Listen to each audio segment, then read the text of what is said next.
अनिरुद्धाचार्य महाराज ने हनीमून की व्याख्या किस तरह की है, जरा यह भी सुन लीजिए। अब तुम शादी के बाद सीधे भाग गए हनीमून में, अब वो संतान जब तुम्हारी होगी तो वो भी कैसी होगी। अब ये छोटे छोटे बच्चों को प्यार हो रहा है, क्यों हो रहा है? क्योंकि बस यही है, माँ बाप का आचरण आया है, माँ बाप भी हनीमून मनाने गए थे, तो वही संस्कार लेके बच्चे भी पैदा हो गए हैं कि ये अभी से मनाएंगे। अब जैसा बाप वैसे ही बेटा। और इसी से जुड़ा अगला सवाल, क्या अनिरुद्धाचार्य जी महाराज हनीमून के खिलाफ हैं? सवाल दिखाइए। अच्छा, इससे पहले आप में से कितने लोग हनीमून पर गए थे? हाथ उठाइए। गए थे कि नहीं गए थे? झूठ मत बोलिएगा। कोई नहीं गया, सब संस्कारी हैं। कोई नहीं गया? महाराज जी, कोई नहीं गया इनमें से? सब संस्कारी हैं। लेकिन जो हनीमून पर जाते हैं, क्या वो गलत होते हैं? देखिए, हमारे यहाँ का रिवाज क्या है, शादी करो और शादी के बाद सबसे पहले क्या होता है, दशरथ जी ने, राम जी का जन्म हुआ उसके पहले दशरथ जी ने क्या किया, यज्ञ किया। यज्ञ के बाद राम जी का जन्म हुआ।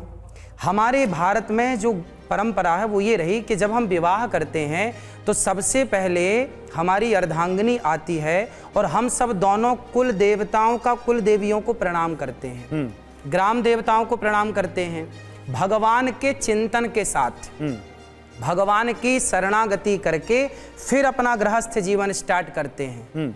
हम विवाह क्यों किए? अब मैं आपसे एक सवाल कर लूं, आपने विवाह किया है? जी। क्यों किया है? क्यों किया? क्योंकि मुझे दाम्पत्य जीवन में जाना था।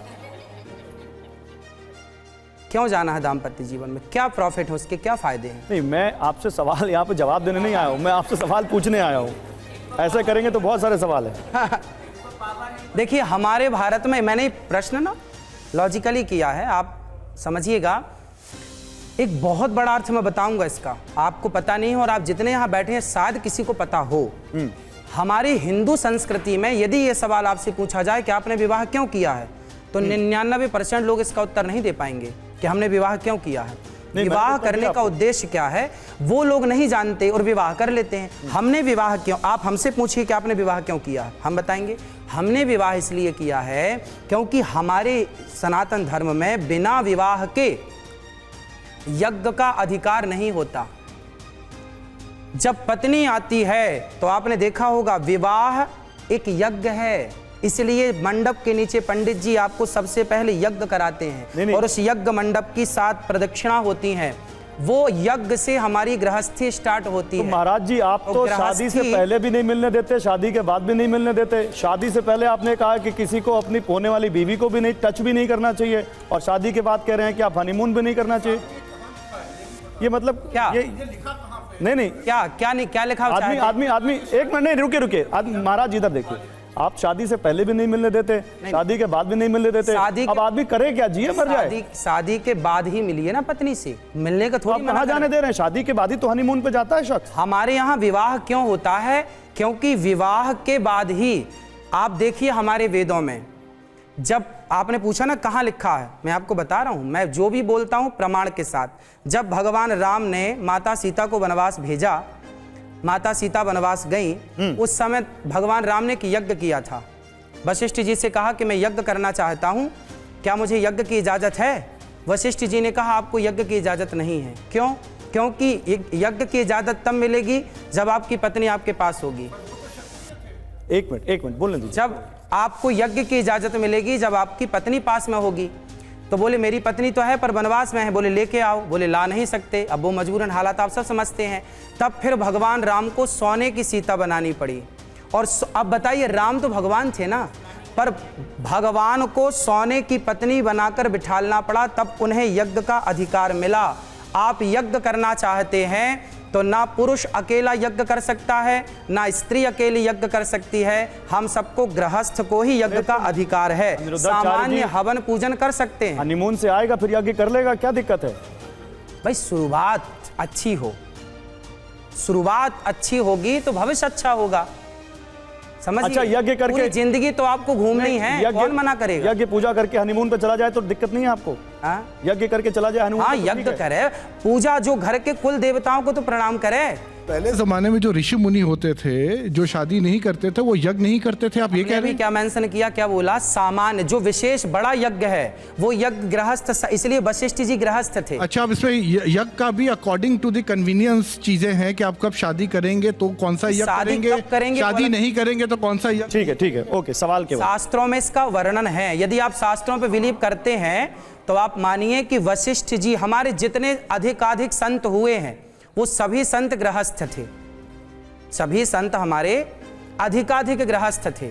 और गृहस्थ क्यों थे? क्योंकि गृहस्थ के बाद ही हम यज्ञ के अधिकारी होते हैं, और हमारा यज्ञ है ईश्वर को पाने के लिए, और ईश्वर को पाने के लिए हमारी पत्नी हमारी सहयोगी है। तो ईश्वर के प्राप्ति के लिए हम लोग विवाह करते हैं, ना कि भोग विलास के लिए। लेकिन आप हनीमून पे जाने पे दिक्कत नहीं है आपको लोगों को? जा सकते हैं, हाँ या ना? अभी बोला नहीं आपने? हाँ, अपना जा सकते हैं भाई, दे दिया इन्होंने, बोल दिया। यज्ञ इत्यादि भगवान को प्रणाम कीजिए, फिर शुरू कीजिए गृहस्थी। 1 मिनट में आ रहा हूँ। अब आपके लिए हमारे पास एक स्पेशल रैपिड फायर राउंड है, और रैपिड फायर राउंड में आपको बस तुरंत मैं आपके सामने एक सवाल के कुछ विकल्प दूंगा, आपको उन विकल्पों को चुनना है। बीच बीच में मैं आपको बताता रहूंगा। सबसे पहले पहला सवाल देखिए, जो सबसे पहला सवाल आ रहा है वो देखिए, बिग वॉल पर आज गया। कलयुग में किसे फॉलो करना चाहिए? ये है वो सवाल, राम या कृष्ण? एक ही है दोनों। इन दोनों को यदि आप अलग कर देंगे तो पूरी व्यवस्था विकल्प बिगड़ एक जाएगी। चुनना है आपको? ना, मैं एक नहीं चुन सकता, मैं दोनों को, दोनों मेरी आंख दो हैं। आप कहो कि एक आंख को चुन लो, एक को छोड़ दो, मेरी आंख है दोनों। ये राम भी मेरी आंख है, कृष्ण भी मेरी आंख है।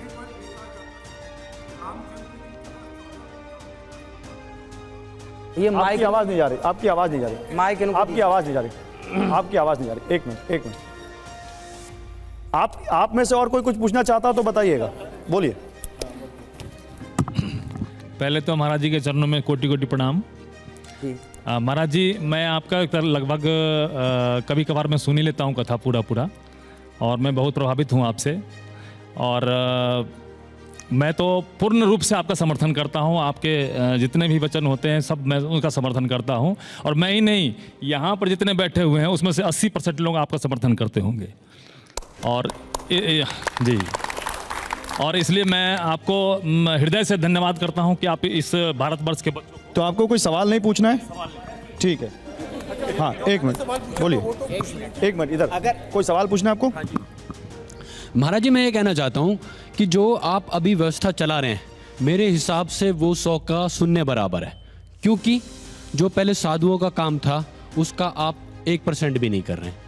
क्योंकि पहले समय में जब साधु होते थे वो राजतंत्र चलाते थे, पूरी व्यवस्था को वर्णित करते थे। उनका काम एक जासूस का, स्पाई का, और नई जनरेशन को मतलब नई नई चीज़ें देने का, यानी ब्राह्मण जो ब्रह्मांड के बारे में जानकारी रखता था। कहना क्या चाहते हैं आप? 1 लाइन बोलिए।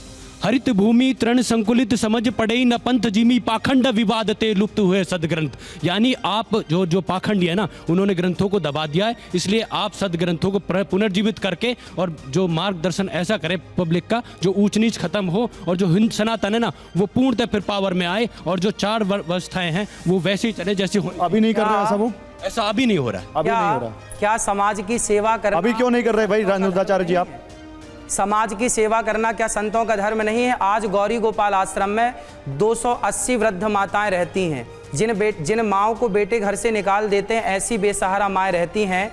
और वृंदावन में गौरी गोपाल भगवान की रसोई चलती है सुबह 8 बजे से रात्रि के 12 बजे तक, जिसमें नित्य पर डे लगभग 30,000 लोग भक्त भोजन करते हैं निःशुल्क। क्या ये समाज की सेवा नहीं है? संतों का धर्म है समाज की सेवा करना और ज्ञान से सेवा करना, और जो संतों का धर्म है सेवा का, परहित सरिस धर्म नहीं भाई। रामचरितमानस में क्या लिखा? परोपकाराय सताम विभूतया, परहित सरिस धर्म नहीं भाई। परहित सबसे बड़ा धर्म है। तो गौरी गोपाल आश्रम में ये दास अनिरुद्ध अपनी सामर्थ्य के अनुसार जो भगवान ने सामर्थ्य दी है, नहीं, आपके कुछ सामर्थ्य की तस्वीरें हमारे पास भी वहां पर सारी माताओं को अनिरुद्धाचार्य की जी भैया, आपकी सामर्थ्य की कुछ तस्वीरें हम दिखाना हमारी चाहते सामर्थ्य हैं। नहीं, गौरी आप गोपाल खुद को भगवान संत की कहते हैं, जरा ये तस्वीर दिखाइए, तस्वीर दिखाइए बिग वॉल पर। ये तस्वीर कुछ सवाल खड़े करती है, और वो तस्वीर मैं आपको दिखाकर ये सवाल लेना चाहता हूं। देखिए ये तस्वीर आ गई, स्क्रीन पर तस्वीर है। आप खुद को संत कहते हैं और आप अपने साथ इतने सारे बाउंसर्स लेकर चलते हैं, इतनी तगड़ी सिक्योरिटी होती है, बड़े बड़े बॉलीवुड स्टार की नहीं होती। नहीं, जहां हम कथा करने जाते हैं वहां की व्यवस्थाओं के लिए पार्टी जो सामने कथा कराने वाले, वो आयोजन करने वाले सारे लोगों को बुला के रखते हैं।